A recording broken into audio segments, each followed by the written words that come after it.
Hi all, welcome to the next episode of IPL Insights. I'm Vasant here, and today I'm going to talk about Qualifier 1. We had a wonderful league of matches, and the best two teams had to fight it out in Qualifier 1. The first and second position teams that were Mumbai Indians and Delhi Capitals, both of them showing that they were an ace team to compete, and both of them showing great team combinations. Well, it was a very good match up till one point where Mumbai Indians generally skated off and put in a stellar performance. Well, according to me, it was a 10 bowl Jasprit Bumrah, Ishan Kishan, and Hardik Pandya rampage. Actually, they led Mumbai Indians into the finals. That's what my thought on the whole take of the match. Well, Mumbai Indians scored 200 for 5, which itself was a great total in a qualifier. Surya Kumar Yadav with his 51 that proving himself again and again that he's a good player for the Indian team. And Ishan Kishan, the young talent. The one thing that I want to specify now is a lot of young talents have come up this IPL. For example, Devdutt Padikkal, Ishan Kishan, who have proved in this season of IPL that they can bat very good. And Deacock with his very good 40, that he's a consistent performer in the Mumbai Indians team. And not to mention Hardik Pandya's blitz of sixes there and here. He's always a great addition to the team, isn't he? So yeah, talking about Delhi's bowling, there was not a really good performance in the bowling department, proving the depth of batting that Mumbai Indians are having. They are basically a team where each member of the team is a match winner. So that's a type of form that they are in. So even Delhi Capitals, great bowling performance and young talents with his batting cannot overpower them. The only good performance in that match was Ashwin.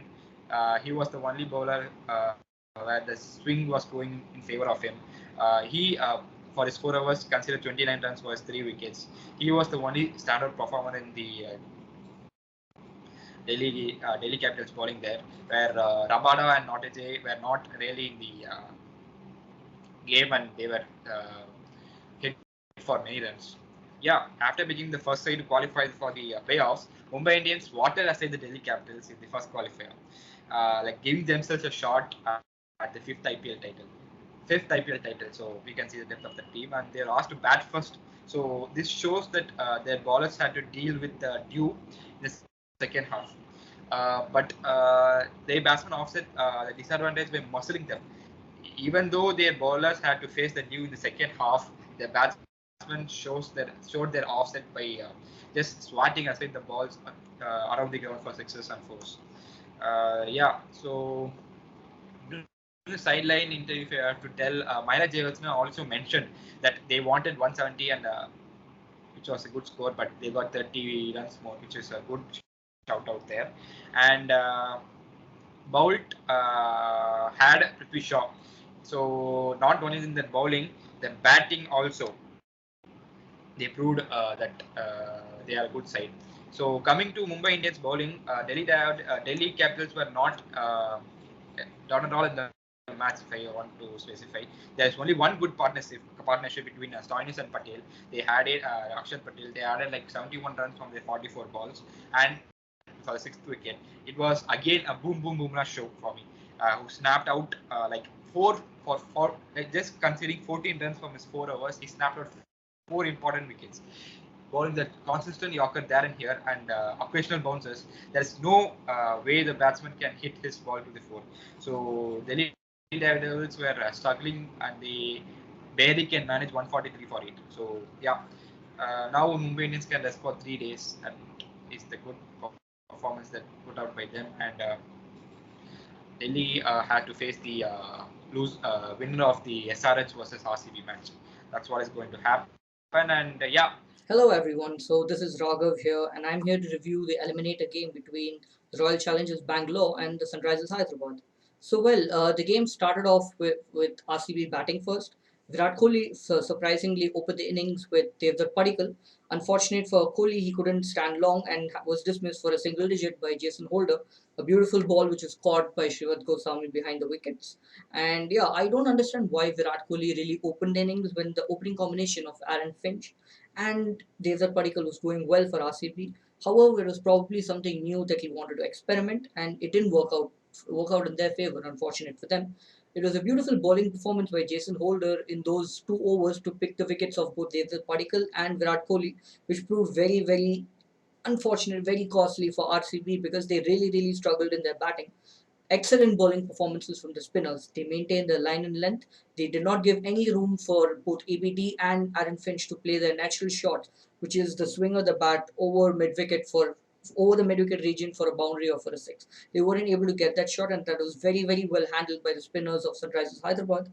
Natarajan did seem a little expensive at the beginning of the innings. However, his crucial wicket of ABD Villiers was very, very important for Sunrisers because we all know how explosive ABD Villiers can get, especially in the death overs. So that was a beautiful bowling performance from Natarajan. Sandeep Sharma, of course, he's a very economical bowler. He has proved himself this season and in the past season. Then he did bowl an excellent spell, 4 overs, 21 runs, and 5.25 economy. That was excellent.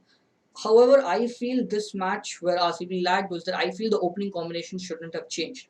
Aaron Finch and Padikkal, they were doing really well. Virat Kohli should have stayed at one down because that is a position that suits him well. Unfortunate for them, they didn't work out, and then the batsmen after ABD were also not able to capitalize on the death overs, eventually limiting them to a total of 131 for 7 wickets. Second innings is pretty much the same. I guess RCB did an excellent job with the ball. Adam Zampa giving an economy of 3 runs, and Chahal with his excellent innings, and then Mohammad Siraj bowling well. Moeen Ali, Sundar was a little expensive, of course, but I don't think that's really T20 is a game where spinners get hit, but at times they also pick wickets. So it was not his day probably, but I feel RCB bowled excellent. SRH faced a similar situation as RCB did in terms of their batting. However, it was Kane Williamson and Jason Holder who saved the day, proving their worth by scoring those crucial runs in the death, which eventually won SRH the match. Even though RCB bowled really well, I feel it was only their batting which they failed to capitalize on. If they could have worked a little more on their batting and put up a score of probably 160 to 170 odd, we could have called it a competitive total and probably they could have defended it against SRH. But 130 seemed a little too less, and Sunrisers eventually got the better of them, won the match, and went ahead and proceeded to the qualifier 2.